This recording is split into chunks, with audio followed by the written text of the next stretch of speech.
ராஜேஷ், தற்போது அதிமுக முன்னாள் அமைச்சர் செங்கோட்டையனை பதவியிலிருந்து எல்லா பொறுப்புகளிலிருந்து நீக்கியிருக்காங்க. தற்போது இவருடைய நீக்கம் அதிமுகவில் எப்படிப்பட்ட பிளவை ஏற்படுத்தும்?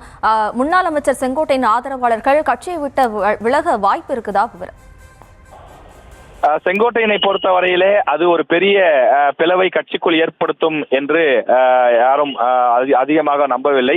காரணம், செங்கோட்டையன் அவர்களுடைய செல்வாக்கு என்பது ஈரோடு மாவட்ட அளவிலே மட்டும்தான் இருக்கிறது.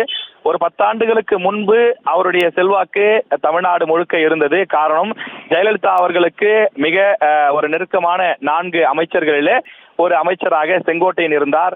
ஜெயலலிதா அவர்கள் பிரச்சாரத்திற்கு செல்லக்கூடிய இடங்களுக்கெல்லாம் முதல் நபராக செங்கோட்டையன் சென்று வந்தார். அதன் காரணமாக மாவட்ட செயலாளர்கள் தொடங்கி சட்டமன்ற உறுப்பினர்கள் இருந்து முன்னாள் அமைச்சர்கள் வரை செங்கோட்டையனிடம் ஒரு பெரிய மரியாதையோடும் அவர் அதிகாரமிக்க நபராகவும் வலம் வந்தார்.